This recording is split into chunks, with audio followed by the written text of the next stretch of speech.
All right, Tom. My only request is the following: that I don't want this to end up being an Ohio bashing episode. And I would just like you to agree verbally to those ground rules before we get into it. I, Thomas Patrick Kelly, agree to not bash Ohio that much. That sounds ironclad to me. Let's do the show.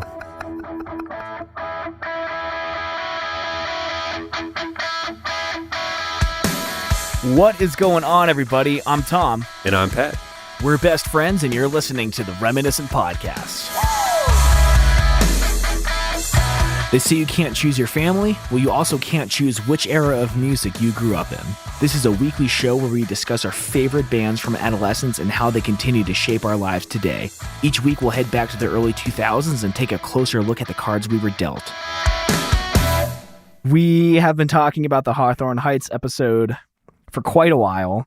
Really excited to be here. This was a really interesting time in music. It was a very interesting time on my iPod mini, the 4-gig Blue Joni that I had and loved for a while. And it's finally here. It's an interesting episode for the show as well, because we always talk about wanting to try to figure out what happened, kind of look inward and outward and everywhere we can to figure out whether it was a good or bad decade, but also what our perception of it was and what it should have been as kids coming up in the scene and everything. But this is kind of the prototypical act that, I mean, the song Ohio is for Lovers, the one we're going to specifically handle this episode, has been called, the anthem for Screamo, right? As a subgenre. The Emo Anthem? Yeah. The Emo Anthem, yeah, that's what it was. So, I mean, the lyrics themselves are, and the light screaming we hear, it's kind of the poster child for probably why we started the show. Is that fair to say? It's not that far from being accurate, for sure. Right. I mean, we talked a little bit about the 2004 Grammys where American Idiot or the 2005 American Idiot and Hot Fuss by the Killers. Each record had a hit with a music video where the lead singers had facial makeup on, and we have talked in the past about the Strokes bringing back tighter pants and Converse shoes and kind of the look that was kind of taking hold.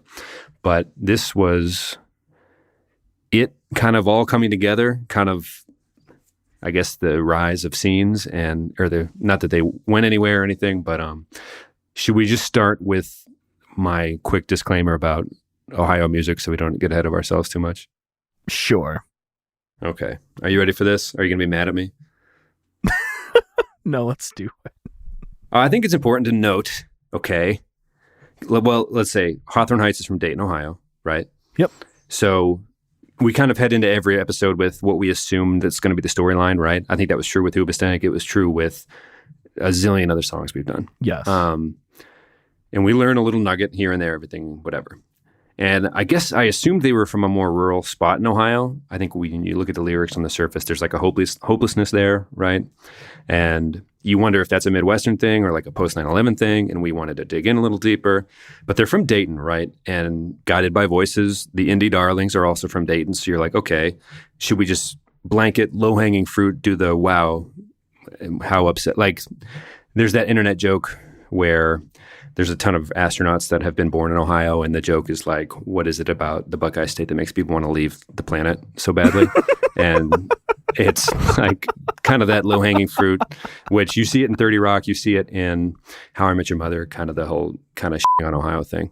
But, obviously with the Moondog Coronation Ball and the birth of rock and roll, or the dubbing of the term rock and roll, and Bootsy Collins from Cincinnati, the James Gang with Joe Walsh, more modern acts like Nine Inch Nails and the Black Keys, John Legend, Kid Cudi, things like that. I don't think it's fair to just blanket statement, why are the 21 Pilots a band? You can't just take two recent acts and be like, oh, it must be Ohio, right?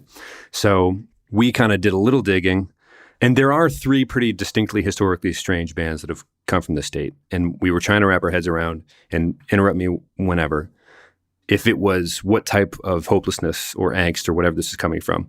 Devo, the Just Whip It dudes, are from Ohio. 21 Pilots, Hawthorne Heights. Those are the three weird Ohio bands that we were like, okay, maybe there is kind of a goofy energy here.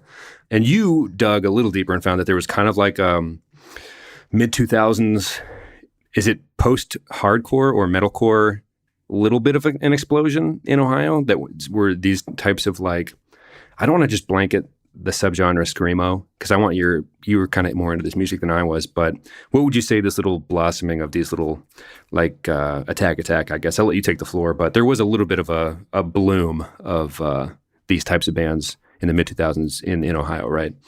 Yeah. So, we grew up in Erie, Pennsylvania, which is basically 20 miles from the New York border, 30 miles from the Ohio border, and nothing really happened in that immediate area. And I felt like so many of these good acts were coming out of Ohio at the time. So I just grew up with this thought that like, oh, Ohio is like the epicenter of metalcore. Someone not like I'm a metalcore historian or anything, but someone uneducated on any of the subgenres just kind of blanket statement it as screamo. But I knew that Attack was from Columbus, and they were 2008, 2009 when they really broke. And then everyone started doing that crabcore thing. And I was just, kind of acutely aware that a lot of it seemed to be coming from Ohio. Real quick, can we just talk about what's crabcore in 2 sentences? Just because it's my favorite. It's one of my favorite terms from the era. It's when your riffs are so heavy, it appears that you can't physically support the weight of your guitar and you have to crouch down real low with your butt close to the floor. I love it so much. It's so pure. It's so stupid also. I don't know. I remember our buddy Steve Buckland, there'd be like a crab style dance as well when like pig oinking was coming into, I don't know, this was probably by 2008 or something absurd, but it was kind of like, okay, so a lot of animals being represented from the animal kingdom here. But crabs, okay, cool. Claw it up. There was also, when people were crab-coring on stage, often the audience in the mosh pit, they might throw out a nice mule kick. So, lots of animal representation in the hardcore community. Right. Well, okay, so we're going to get to all the beautiful Hawthorne Heights, the lyrics, Cut My Wrist, Black My Eyes, all that. How Conan and Jimmy Kimmel reacted to them when they played on the late night programs and everything like that. I wanted to ask you just from a memory standpoint. So my sister, who is 4 years my senior, came up, and bands like Fall Out Boy, Motion City Soundtrack were still coming up. They even toured through Erie at one point. There was a local Erie band that sounded a little, not that Fall Out Boy was poppy or Motion City Soundtrack was poppy, but you know what I'm trying to say. They weren't exactly Hawthorne Heights. It's all pop. Yeah. Yeah. So the local band that was huge then was Calling Blue Skies, and I can't remember a single breakdown in any one of those songs. But then 4 years later, by the time, not that it was our scene, but a scene that we were at least on the fringe of, there was a breakdown in almost anything you heard. And I wonder if you had witnessed, because you went to more shows than me, do you have any like theories about what had developed? Or I guess I'm just not sure what happened in those 4 years that made it so... I don't know, open up the pit. I guess I'm just going to keep returning to the phrase, let's open up the pit. How did we get to the term crabcore, I guess? Do you have any guesses? I mean, I was still pretty young when this happened, right? I was like 15 when things started changing, and I was like probably 17 when I was like really in the thick of it, in the scene and whatnot. So I can't tell you what started it all, but it definitely, by 2007... there were a lot more breakdowns. It was bleeding into pop punk by the time 2008, 2009 came around, when 4 Year Strong kind of coined the term easycore, like pop punk with the breakdowns, the hardcore, like really rhythmic elements came in. Easycore. I kind of like that. But also it's like adding the word core makes it sound like it's hard to listen to them at all because they're just great. Right. So yeah, I mean, there was definitely just a blending, like a hybrid of genres here, but like hardcore, it was getting heavier and heavier and heavier. And as with most things that are cyclical, they kind of had to slow down again and change because you just couldn't get any heavier. You couldn't get any slower. So then you had to kind of blend the hardcore elements within another genre. And that's kind of what started happening around 2008. But like 2004, again, we're still, I mean, I always think of Alexis on Fire, and I think of them alongside Hawthorne Heights. Usually I like pair bands together in my mind where, My sister loved some Alexis on Fire songs because Dallas Green's voice is super palatable and their music was Right. heavy, but it was melodic. And then there would just be screaming that kind of gave it, allowed it to be represented as screamo. But it wasn't like there wasn't talent there. Like people knock the 80s and the 2000s a lot. That was also one of the things that made us want to start this show. Like, did the decades that get shat on the most deserve the hate? And you look at some of the, like the song The Promise from the 80s. I'm sorry if I understand the hard words to say. Like, it's just a good song. They just happen to be not getting keyboard noises quite right yet with the new technology coming in and everything. It's just like it sounded like a weirder decade than it probably was. I think you look at what Dallas Green did with City and Color and you realize he was just a guy with a great voice, a good songwriter, that when he was coming up, his band was using some of the elements that were being used pretty widely, right? So it's not like, and I think when we want to talk about Ohio is for Lovers, there's like this goofy country cover on YouTube that it's just like, oh, wait, I forgot how catchy this song was. Like it was like a no-brainer hit given the year kind of, right? Like it was just happened to be using the tools that were used commonly that year, but it was just a good song. Yeah, I mean, it was a killer song. When we start talking about the song itself later, I have opinions about the screaming in it, but it was before, so from my perspective, again, I'm not the historian, but my perception of the evolution of not even so much hardcore, but like bands with screaming in them. It started with like hardcore and, stuff from the 80s. And then it got like real emo mid 2000s. And then it blended with like metal to be metalcore where it was all heavy around like 2008. And then like 2009, rather than being mostly melodic with screaming in it, it was like choruses were melodic and then the verses were really heavy and metal is kind of like how it happened. So like this is still in like a Sting song, like a Police song. Just exactly. Weird, nasty, goofy verses with super poppy. That's what people say about his music. It's like it's all mystical until you get to the chorus and he's like sending out in the source, like singing about prostitutes and stuff during the verse, but then it's like the poppiest. Anyway. Also, I did just do a quick Google. Apparently, I mentioned like Rock on the Range apparently is a popular music festival that takes place in Columbus. I'm going to read you a few bands from the 2018 lineup of that show, if you don't mind. Sure. Alice and Change would be a good band name. Alice in Chains, Breaking Benjamin, Hawthorne Heights actually played Under Oath, Atreyu. You get the idea, right? So this has been going on for more than a decade.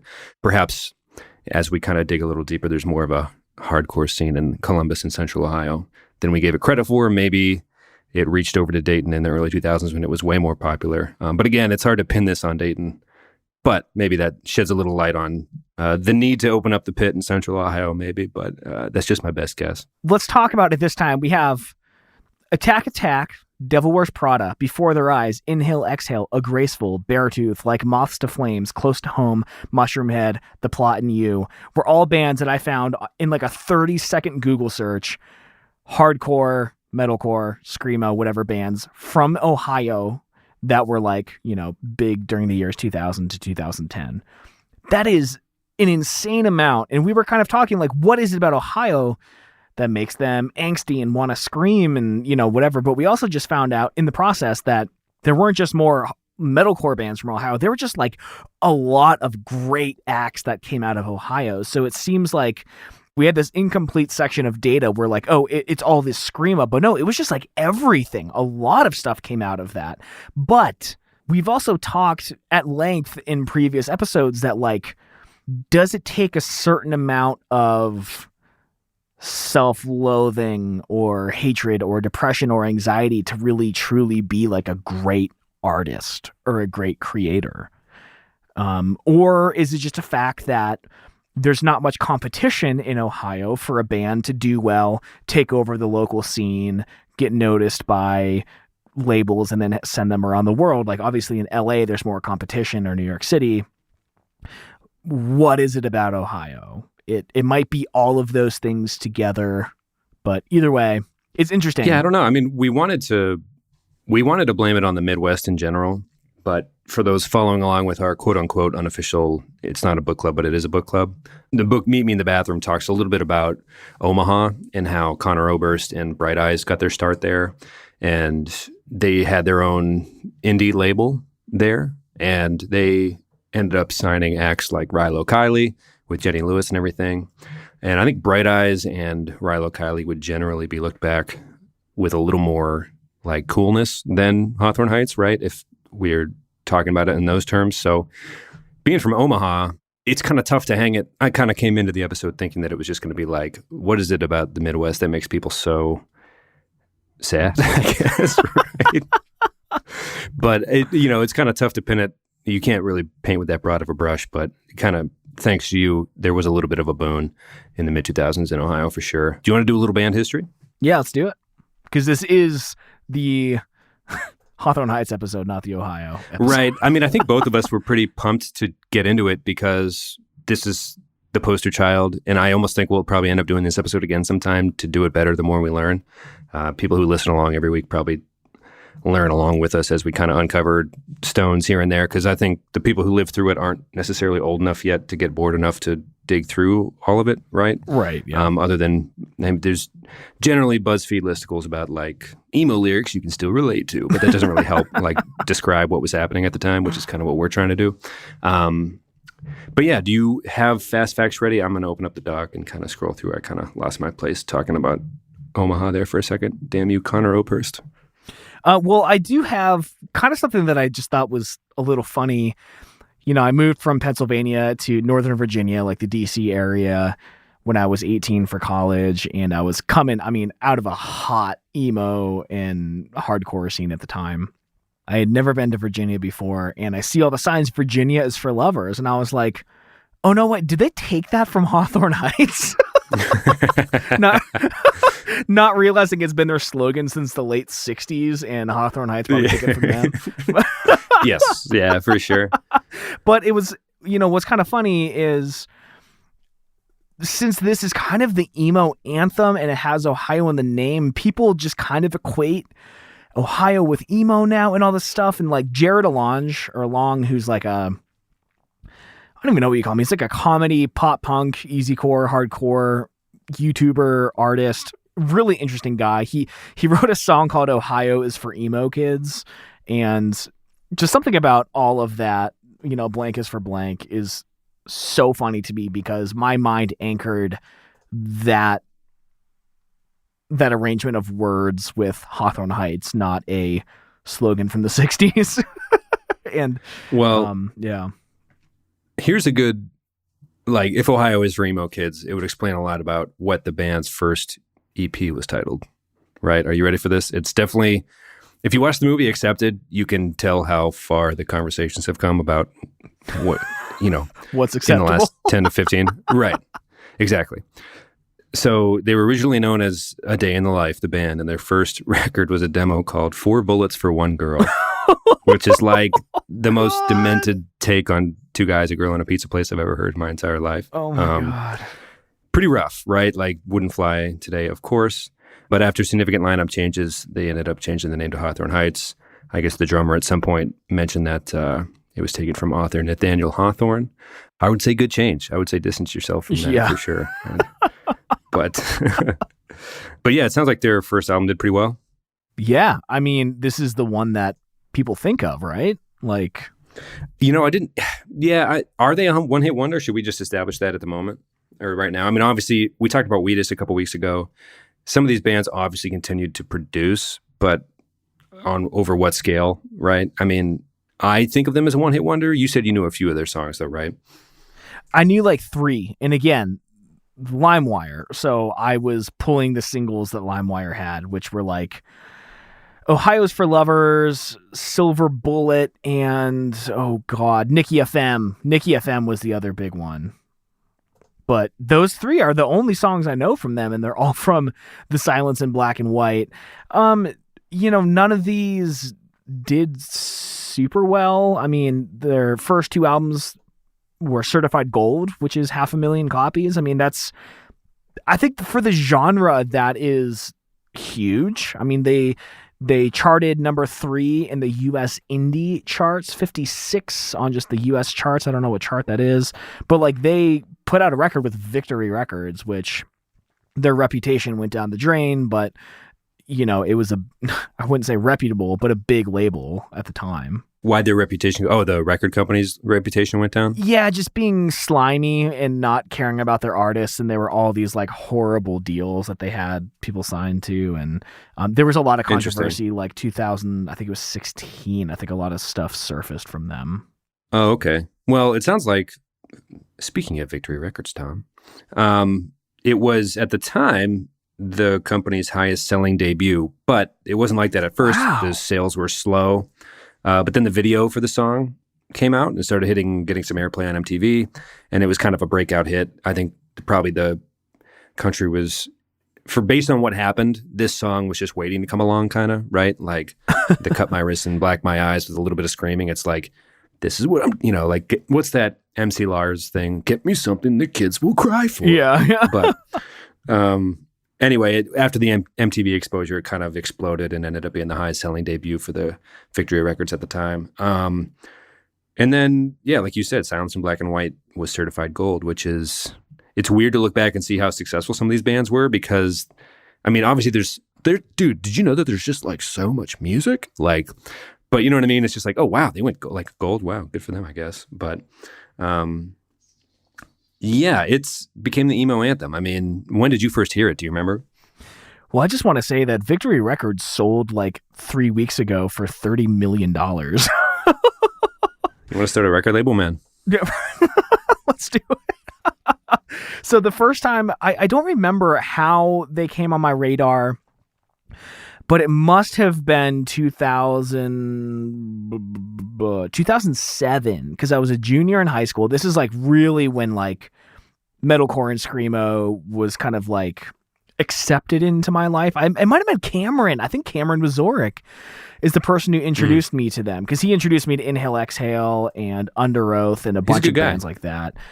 Because his cousin was working at he owned a recording studio, which we actually recorded at in like 2008.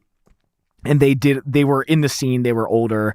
They were in a lot of the metalcore bands, super talented artists and creators and recording engineers. But it must have been Cameron. I remember having the 3 songs on my iPod, listening in Mrs. Dietrich's junior year English class. It was either Dietrich or Lanik. I think it might have been Lanik. She was new that year and she was a lot of fun. But I remember Cameron being like, dude, check this out.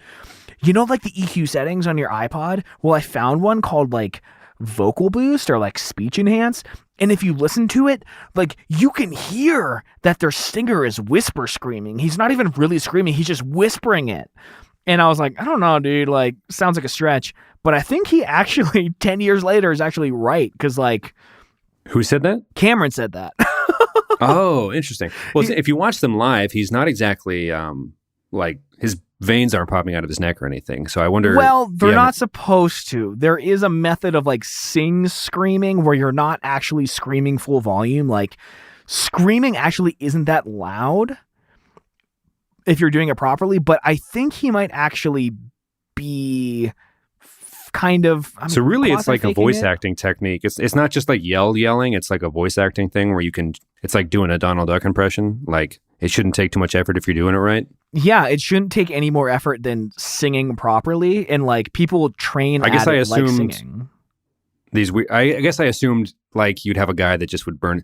Like this is probably not a good comparison, but in baseball, if you throw a splitter from a young age, you can blow out your arm really quick. But like you can have crazy results in the first few years of your career. I wonder. I just assumed all these guys can't talk anymore. I guess. But that's good to hear that they weren't straining too hard. There are people. I think it might have been Ollie Sykes who was in Bring Me the Horizon. Which, damn. Speaking of 2008 hardcore or metalcore or whatever the hell they were super heavy at the time. He kind of blew out his voice, but like bands they tour for months at a time and they're screaming 45 minutes a night or whatever. If you were just screaming, like you can't sustain that for more than like a couple seconds. So. And actually, it was Jared Alonge. He did this thing where he was at like a metal festival, and the video was like screaming is so easy, anyone can do it. And then he like on the street type thing, put the mic in people's face and like, can you give me your best metalcore scream? And like everyone sucked at it because like it takes a lot of practice and talent to do it, and then even more to do it properly so you don't hurt yourself. I've never been able to do it. I just can't at all. I forget how we got down this rabbit hole. No, I was very interesting. I did. Sometimes we'll get like, whether it's coffee or hardcore or something that I'm not into that you are, that I'm just curious about. I end up just asking you questions and letting you go for my own selfish interest. So I don't know. Hopefully the listeners enjoyed it as well, because I was honestly curious. Because yeah, it's kind of interesting, and we'll get more on this later, but the screamer, or maybe we can just do it now. Do you want to do it now? In 2007, it's weird, on Wikipedia they called it, quote, the unclean backing vocalist. I don't know if unclean vocals was the official recording term or something, but the guy who screamed for them and apparently played lead guitar, Casey Calvert, died while they were on tour, which is kind of sad, because on first look, it seems like a typical rock star on the road drug overdose type thing, but apparently it was a combined drug intoxication, a CDI, which is also known as an MDI, multiple drug intake. I guess it's pretty rare, and it is like a phenomenon that involves different prescriptions being taken. And like, it's interesting how not quickly, but over time, the band has really defended the fact that it was not just your typical OD on drugs, like a rock star lifestyle type thing, but rather they knew he was on depression and taking antidepressants through time. I guess he was the lead singer's best friend, and they had come up together and date and everything like that. But apparently he had gotten his wisdom teeth out or something like that, based on one of the statements from one of the band members, and had Vicodin as well. And for whatever reason, there was a couple to a few prescriptions in his system at one point, and yeah, he ended up passing away from that, which kind of blew me. It was kind of an interesting. There's a lot of things on the Hawthorne Heights Wikipedia page that just kind of makes you pause and say, "Whoa!" Like, I don't know. Did you have the same reaction? I kind of remember that happening. Well, it's weird because the scream kind of defines the sound, I guess, or I assumed. I don't know. Like, so I imagine it would be tough for a band to lose such an iconic part of what people hear when the band plays, because they weren't that old of a band at that point. Not in 07 anyway, I didn't think. Yeah, I mean, I guess I never really knew the cause of the death. I assumed it was, I guess, intentional at the time because of how much they sing about self-harm and stuff. Yeah. Right. That's what's tricky about it, because no, go ahead. I'll let you talk. No, I mean, unless you want to go into that was it. I don't want to, give out too many words that could be triggering for people or whatever, but, or seem like we're making light of, these issues, but. Right. And yeah. I didn't want to make it seem last week either. I'll just say this. We talked about the Puddle of Mud lead singer, crazy addiction issues and addiction. I think we mentioned it out loud last week, but definitely nothing to joke about. He had other things on his criminal record, but yeah, there's no reason to belabor it, but there's definitely a lot of themes of not being able to sleep very well in terms of like what the band has sang about. And they even named one of their tours the Never Sleep Again tour or something, right? And obviously the lead singer or the guitarist dying in his sleep, and the lyric in the song we're going to discuss very soon, we promise. So I may fall asleep tonight or die because you kill me, right? Yeah, and there's a YouTube documentary about the band where the lead singer opens up with like what seems kind of like a poem, and he's talking about the struggles he has with falling asleep and kind of the fears that come with that and stuff. So it seems like kind of some troubled dudes. So yeah, I can imagine why you assumed what you assumed, but it kind of sucks. I wonder if the band would have stayed a little more relevant had one of the main influences of the band been around for round 2, round 3, round 4, or maybe the scene just died. I'm not sure, but yeah, I mean, I never enjoyed the tone of the screaming. It kind of sounded like, it almost sounded like it was forced in a way that, like, imagine a record label like, no, bands are screaming, you need to scream. Like, it sounded like an afterthought, and it would have been just as good without it. I don't think, God, I feel bad saying this about a guy that passed away. I don't think he was a talented screamer. See, for me, it was the most palatable. Like, that wasn't my scene 100%, but this band and Alexis on Fire, the songs that were just catchy and had limited that, it wasn't my favorite thing to have, like, coming up. I think that's why I clung to Motion City soundtrack and stuff so much, because I kind of liked the poppier, goofier. I guess they were taking pills too, so, or, but for different reasons. Anyway, they didn't scream, I guess. I was like, yeah, I love, Relient K, Motion City soundtrack was probably more frequently played. But yeah, in terms of palatability, I thought it was like the prototypical. Oh. It's weird because if you look at their Wikipedia page, they seem to be upset when you say they're the screamo band. They're like, we feel like we've been pigeonholed. But if to many people, they are considered a one-hit wonder. I'm not saying that's true, but in my own brain, that is what it is. I'm just trying to talk this out. Like, to me, that's what the Scream from the 2000s was supposed to sound like and did sound like to me. They all sounded the same. But you seem to think that, I don't know, I never dug into the genre too hard. So I guess I should let you talk more than I'm talking on the subject. I mean, Nikki FM was definitely a huge song of theirs. It was I'm Outside of Your Window with My Radio. You know, that song. I know you know it. But I think what held Hawthorne Heights back is that the lyrics were so emo. Like, I think they could have Do you want to just go into the lyrics, man? Yeah, I mean, I think they would have done better if it was less extreme on that end of the spectrum, because they were very talented songwriters. Like, these songs are catchy. They're heavy when they need to be. The music is interesting. The guitar riffs are great. The drummer kills it. Like, it's kind of tragic. You know, they were victims of their own success in a very niche subgenre that I think kept them from being too much in the limelight. I mean, their sophomore album charted number 3 on the US charts and went gold. So like, they did okay for themselves, but they turned into the joke. They turned into the emo anthem because it was so over the top. It goes so quickly from beautiful guitar riff, nice singing, to so cut my wrist and black my eye. Like, it was just so 0 to 100. It seemed like the band members were pushing more towards like screamo. What does that even mean? Melodic hardcore was kind of probably what they wanted to be described as, right? It's interesting watching them perform. You know, they were famous, obviously. That's what we're talking about. Right. But they ended up on Jimmy Kimmel and Conan. And when they go on Conan, they play Ohio is for Lovers. And sometimes, you know, like Jimmy Fallon will come out and be like, that's how you do it. All right. And you can tell whether or not the host enjoyed it.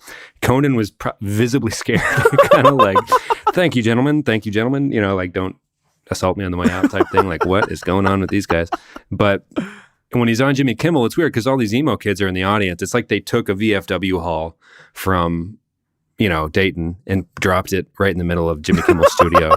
And like, when they go into the first screaming fit, the one guitarist goes down like he's stretching the one leg like a Spider-Man pose, and he's just like waving his head so hard. Like, I just picture them in some, not even VFW hall, but you know what I'm trying to describe, right? Oh, like I know exactly. And then just screaming like, let's open up the fucking pit, you know, like, but like, it's weird because the little Jimmy Kimmel bugs in the corner of the screen, but like all these like straight hair guys and gals are just like, because it starts so soft. I know, right? Like, I know. Yeah. Hey there, you know, it's hard to feel. And what's weird is even the soft stuff is prototypical emo as well. Yeah. It's like there's not a note or word in the song that isn't exactly what we're trying to describe when we talk about this very specific like 8-year period of music.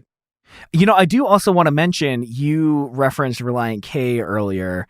This chord progression, it's like starting on the A string, it's like 4-2-4.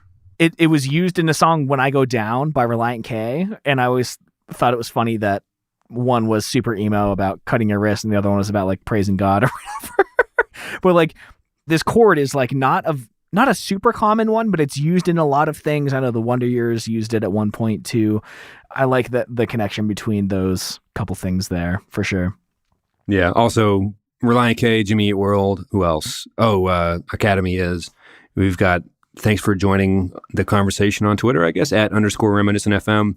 People have been chiming in. It's great. So keep it up. Yeah. And yeah, we have the next couple months planned, but that's very exciting.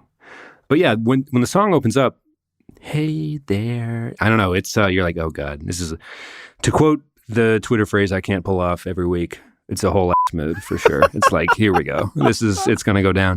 And I don't know, man, walk me through the song and how your brain receives it.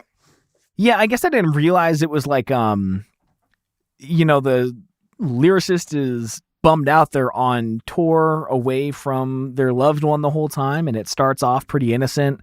I know it's hard to feel like I don't care at all where you are and how you feel. Just, you know, that's a common sentiment you hear from touring bands, you know, leaving the loved ones. They feel like you don't care, whatever.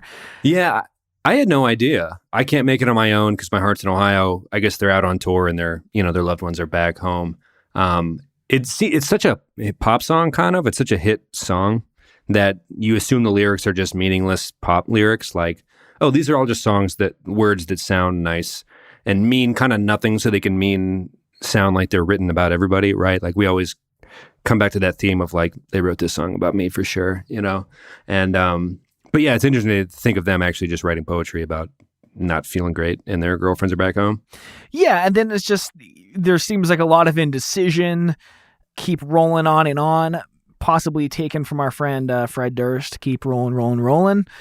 Slow things down or speed them up. Probably not. Maybe, I don't know. I was just joking. You leave Jacksonville out of this. We're talking about Ohio today, man. Slow things down. Jacksonville is the Cleveland of Florida, though, for sure. Slow things down or speed them up. Not enough or way too much. Are you and I gone? It's just like lots of questions. Doesn't really know what's going on. And then cut my wrists and black my eyes. Like 0 to a fucking 100. Yeah. Oh. Yeah. Gone in 60 seconds for sure. It's weird how on the nose it is, right? Because it's kind of like there was. I don't know if we want to talk about the cutting phenomena that kind of came back to light.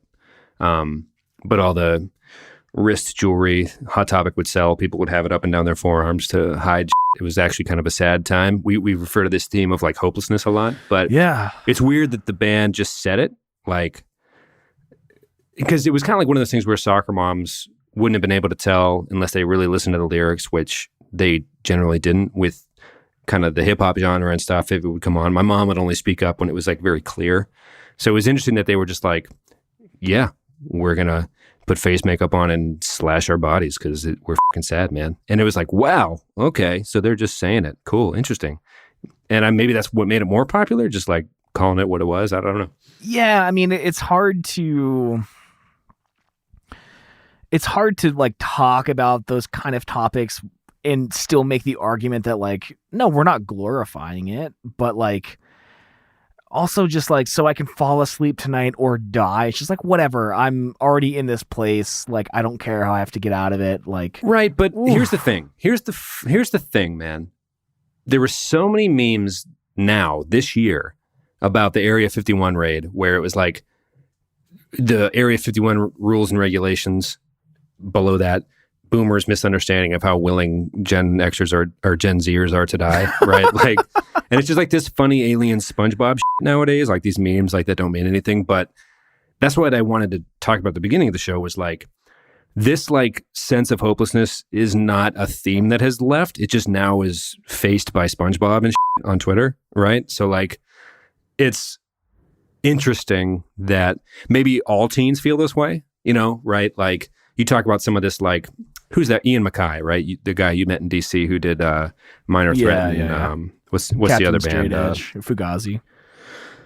Fugazi, right. So like, obviously teens want to rebel always, but there was less of a like, let's be angry about this and more of we do this podcast a lot and it's about Gen Y, Gen Z, etc.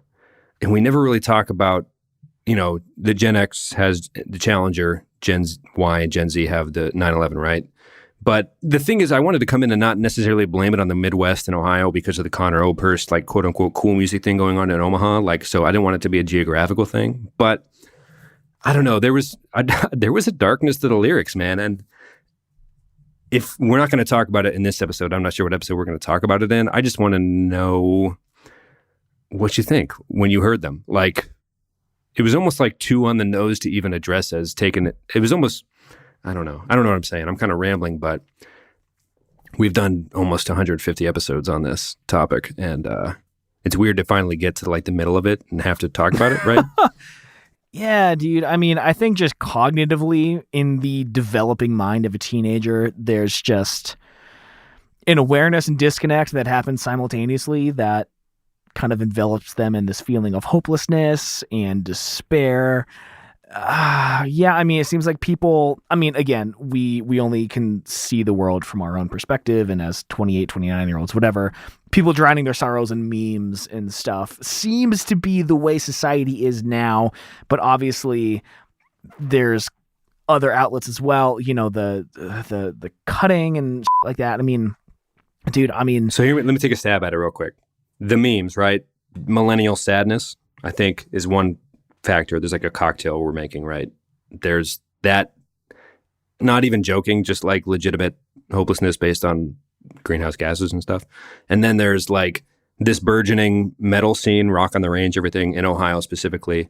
And then there's kind of like, after the glam metal in the 80s, there was grunge. And after the grunge, there was the Strokes and Killers and kind of more of a glitzy. We're bringing the rock star vibe back. I think the mixture of those and probably 5 to 10 factors we're missing kind of led to this dude writing this type of poetry and playing those types of guitar riffs. I mean, do you think we're getting close? I guess is what I'm asking. Like, because it feels like we're putting in the work a little bit, and hopefully we're trying to help people explain why and how. But were you offended at all by the lyrics? Like, Taking Back Sunday had a cut from the team, "Cute Without the E" or whatever, just as a song title. So it's like, did that ever register, or was it just like bands are just making art and it's cool? Yeah, I was almost uncomfortable with the forwardness of it. Like, dude, I had a kind of a rough upbringing in theater. I was around people that cut themselves. I never even knew of the concepts until I met people that did it. And there was one day when it happened, I didn't know what else to do, and I fucking started just cutting my arm. And it was such a weird instinctual thing that happened. And it was like, I don't even know if I've ever told you this story. I don't know if I've told anyone. No, I am honestly, I'm taken aback legitimately. I don't know how to, I'm sorry to hear that. I did not know. Because I've known a few people who, there's no reason to name any names, obviously, but it's kind of like you don't need 6 degrees of separation to think of a few people that in that era weren't just wearing the wrist jewelry to be Hot Topic chic, you know? And, you know, it wasn't like my wrist. I wasn't trying to fucking kill myself. It was just like, I need to feel something. I need to be in control of my own pain. But it's one of those things where, like, I don't even know if the thought would have crossed my mind if I didn't hear it in pop culture and, you know. Exactly. So, like, are we doing anyone a favor by writing these kind of lyrics? Should we, like, it's, you know, you can't just push stuff out under the rug. But when, like, the Wonder Years came out and all Dan Campbell or Soupy ever sang about was his anxiety, all of a sudden it seemed like people thought it was really cool to have anxiety. Everyone started writing about their anxiety. And, like, was it there all along, or did he Well, here's the flip glamorize side it? of that coin. You can't be a funny Twitter personality in 2019 without like making anxiety or depression jokes, right? I know. So it's kind of, but that's the thing is like the other side of the coin you just mentioned is this entirely helpful to talk about anxiety, but also like you said, maybe it's a triangle, not a coin. There's a third side. There's like a point where it's like the Tide Pod challenge, for example, was a little, I think it's safer to swallow a little detergent than take a blade to your own underarm, Maybe. right? Or your forearm, right? I don't know, but it's like no one was making national news jokes about like kids. It's like no one talked to us about it. Yeah, It's just like, it was pretty fucking out there. It's just like no one was like kids cutting themselves and stuff. Like, what a trip. It was like, they just skipped that part. You know, it's like now it's like Tide Pods, these kids are idiots. But then it was like, no, there's a lot of kids that are putting themselves in distinct danger. So if anybody wants to chime in, that'd be great. So it's tough though, because like you don't want people to not make art. It's obviously a song that hopefully did more, you know, like brought people a lot of joy in terms of being a catchy song and everything.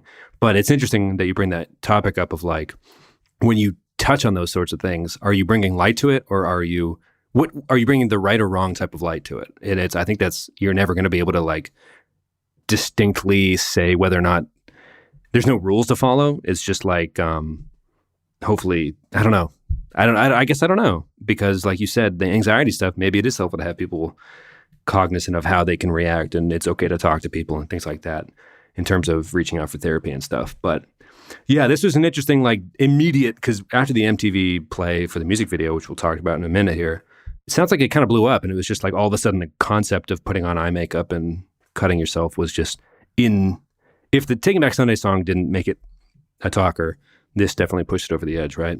Yeah, yeah, and you know, I like what you're saying about like the correlation of like, hopefully it shed more good light than bad. I mean, there was this report that came out, you know, when people were consulting Netflix on 13 Reasons Why, they were like, do not show the suicide. Do not show it.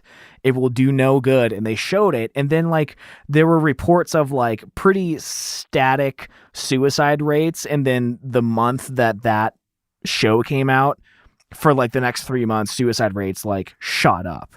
And, you know, the whole thing was like in a way, I think it was glorifying this act. And there's a way to talk about it. There's a way to be aware of it without glorifying. Here's my question. The show Big Mouth takes puberty on in a way that has not in popular culture before. And I view it to be, one, a funny show, whatever, but distinctly helpful. If I had been young enough to been going through those things and had that type of voice. But do you like get Nick Kroll and the lead singer of Hawthorne Heights in a room and be like, hey, you have to be more responsible with your catchy, like, hey, write your poetry to be more like, you know what I mean? Like, it's kind of an unfair ask, but there are byproducts of all this stuff. And it was just interesting to have to live through, I guess. I've never, like, I didn't know that what you just revealed and everything. And it's kind of like, we all lived through it, but it kind of just never got totally talked about, right? But it was heavy. Right. It was like not even like the boomers heavy, like we could be heavy too. It was like, no, this was heavy in more ways than one. I think the responsibility of that awareness lies on the parents, not the songwriter, you know? Yeah. So, I mean, I'm not blaming any of these artists for anything, because for a lot of these artists, it's their therapy. And when you can have... Well, I'm curious what the artist says. Yeah. Right? Like, because they say they got pigeonholed a little bit, and we can only read so much in a week when we prep for the shows, but I'm curious if they have been approached about that sort of subject or sat in on any like forums or anything, or any of those artists really, because it was a genre where it got sang about a lot. It obviously wasn't only them, so it'd be super unfair to just kind of pin it on them. But like we said, this is the song that kind of encapsulates the whole energy. And it wasn't like it wasn't popular. It was popular. And, you know, that's kind of why it gets talked about as such. Yeah. It's... You want to touch on the music video real quick? Yeah, let's do it. Because I mean, I don't have much to say, but I have some just, you know, fun thoughts about it, I guess. Well, I don't really have much to say other than you can say the part about whatever you want to say about it. And then I want to touch on the Neo thing, which is my favorite part of this whole thing. I wanted to save it for the end. I know nothing about the Neo thing, but what I want to say about the music video, you mentioned it's kind of like an intro to the band. Let's get a good look at everyone. Let's see their style, what they're about. Right. A good video for a first hit. Right. And the first thing I thought of was like, it looks like a knockoff budget I Miss You music video, which if you haven't heard our episode on Blink-182's I Miss You, we did a deep dive in their video, but like, you know, the fake film grain and they're performing and there's shadows on the walls and so many shots of spiders. My God. But what's funny about that is that this doesn't even look like this dungeon or abandoned house. Like, the first thing I thought of was that, like, it looks like a fake wine cellar at like an Olive Garden, like faux Tuscan, you know, like the beige walls, the fake stone, like, it's a new band. They're on a budget. I get it. They're on a smaller, more indie label. They're brand new, but I don't know, man. Like, they look like natural performers. The singer goes a little over the top, but let's talk about the microphone hanging from the ceiling. Yeah. We both noted that. I was like, Tom's going to have something to say about singing into a mic at that angle because it's hanging from the ceiling. Seemingly, we don't get to see what's holding it up. It's like Tom's going to have some opinions on this for sure. Yeah, not good mic technique. I'll say that. It will definitely color the timbre of your voice. But it looks... Does it look cool, though? Is the payoff worth it? I mean...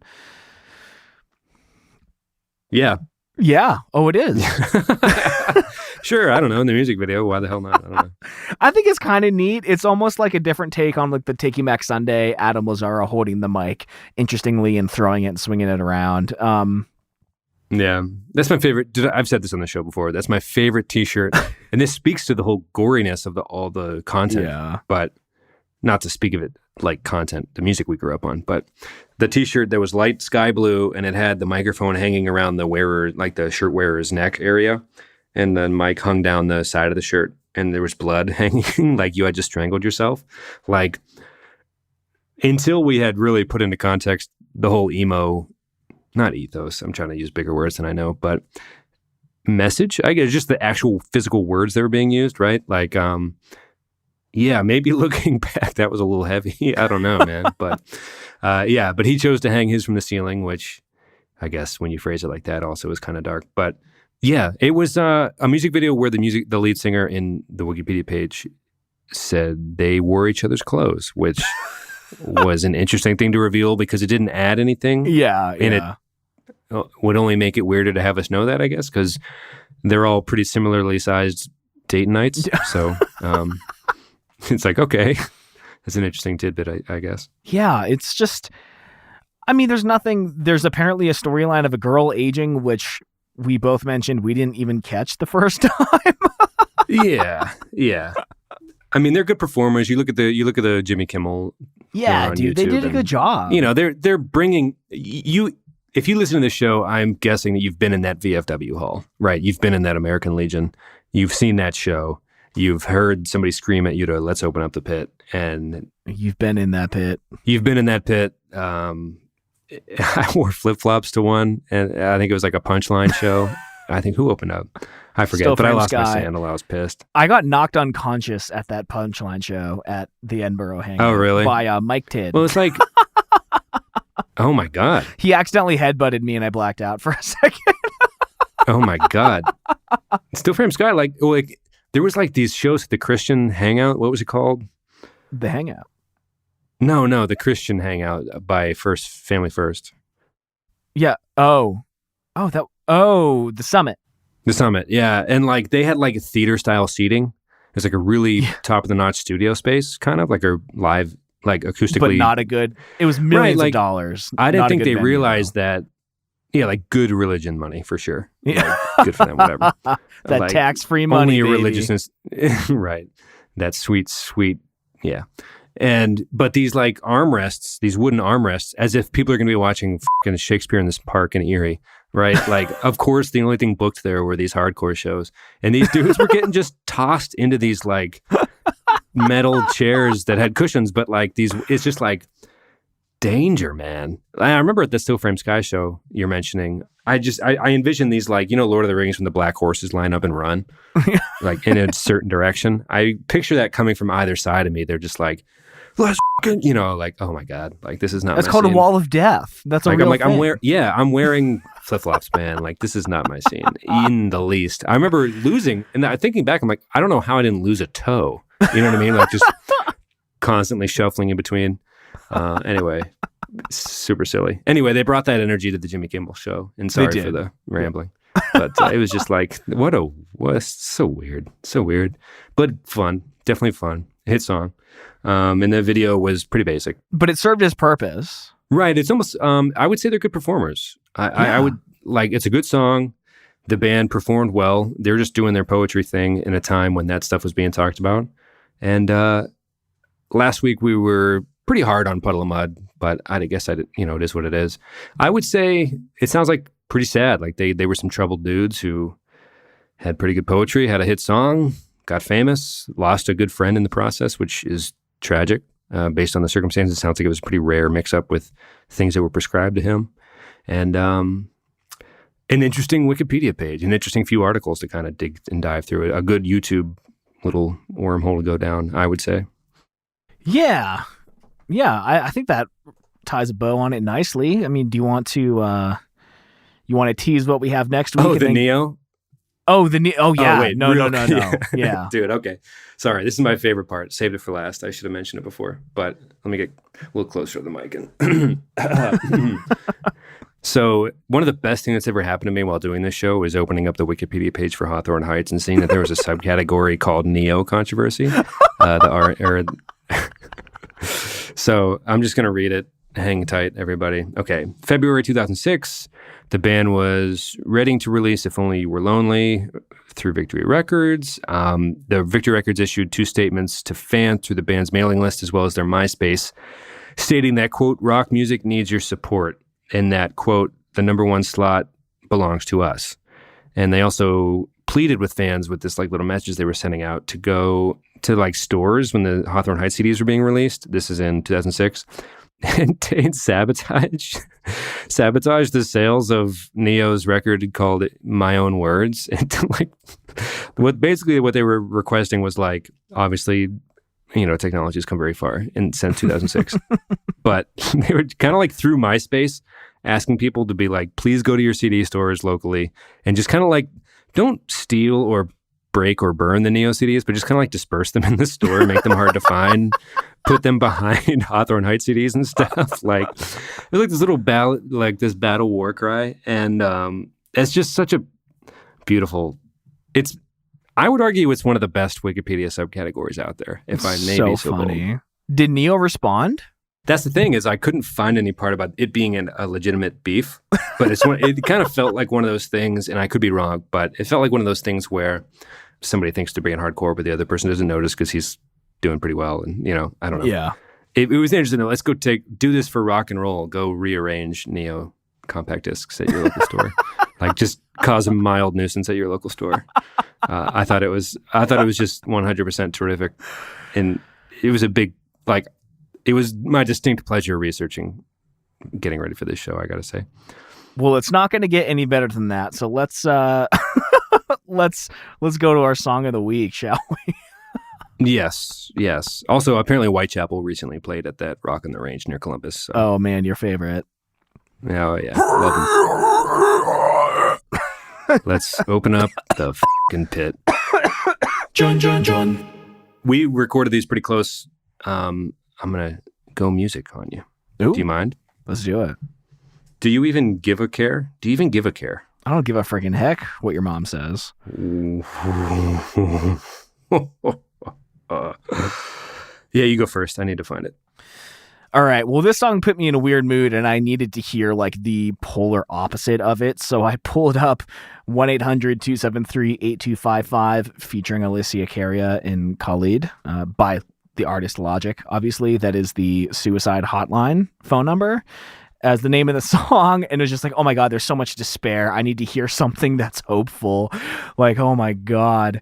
So I've been listening to that song a little bit, and Logic is amazing. So polar opposite in content, probably musical style in every way. Did you see that music video that he did with Eminem where Chris D'Elia, they use his like rap he did mocking Eminem on Instagram as like the last third of the song a cappella? No. And then Chris D'Elia plays Eminem in the music video. It's pretty interesting. That's the only thing I know that Logic has ever done. I don't really know him that well. Oh. It was a funny thing. Like it was a few months ago, but okay. My music recommendation is the album Forever Turned Around. The band Whitney came out this year. Track 1, Giving Up, is all right. Whitney's weird. Whitney's a weird song. It's like, you're going to feel the feels, but it's very pretty. So it's kind of like, should I make my breakfast to this? Because I know it's soothing, but it's also tragic. So it's kind of like you're playing with fire for sure. It's kind of like Julian Baker. You're just like, yeah, it's so pretty, but it's going to take you to that place. So anyway, it's good. I like it. Is Julian Baker sadder than Hawthorne Heights? Yes. Okay. All right. In Ohio is for Lovers is a catchy song. It's terrifically catchy. I don't really want to end the episode without saying that we both watched that weird country cover on YouTube and we're like, damn it, I love this song so much. Yeah. It's so good. Yeah, it's great band, great song. They knew how to write a good hook. Nothing but love for Hawthorne Heights. We're not here to make fun. That was kind of like the angle when we mentioned this episode, but through the research and just listening again, they're just a good band. Yeah, I think we generally are pretty favorable. I think the only band we've hit the hardest is probably Puddle of Mudd, which listening back last week, I was like, did they deserve it? And then thinking back, it's like, whatever, it's over. So anyway, yeah, much love. Yeah, I think that's it, man. We covered a lot. We went kind of long this week. Yeah, we got Bloodhound Gang next week. And oh, what? No, I'm excited. You surprised me. I had forgot. Yeah. And hey, if you're here from the Libsyn featured article, thanks for checking it out and staying through to the end. We were featured as, I don't know if it's podcast of the month, but Libsyn, which is the biggest and longest running podcast file host in the world. Like Joe Rogan, Mike Rowe, they host there. We got a featured spot in their newsletter, which is kind of the cool news we've been alluding to. It actually goes out tomorrow at the time of this recording, but this will be the first episode since it went out. Super cool. Super, super cool. Crazy validating. I'm interested to see if any, what the numbers do. Maybe nothing might, shoot us to the top. Knock Joe Rogan off of his throne. Who knows? Who knows? Marin does it there too, though, right? Like, kind of all the biggies, right? Yeah. So make sure you're subscribed before we get too famous and forget about all you posers. See you in the pit. Whoa. Oh my God. Let's open it up. The pit's something we should open up for sure. But let's close this one down. Well, should we though? Yeah. Okay. Wait. No, yeah, we should. Thanks for joining us, everybody. Love you, Tom. Love you too, dude. See you. All right, everybody. Thank you so much for sticking through all the way to the end, as always. And of course, we would never forget about you. But we would also love to know you more if you reach out to us on Twitter at _reminiscentfm. We'd love to hear more about what songs you'd like to have us discuss. We're both super active on our Twitter page, and we love hearing from everyone in the messages, the replies, and all that stuff. It is honestly super awesome, and it makes this show way more fun to do. All right, we'll see you in the pit next week. Love you all. Bye.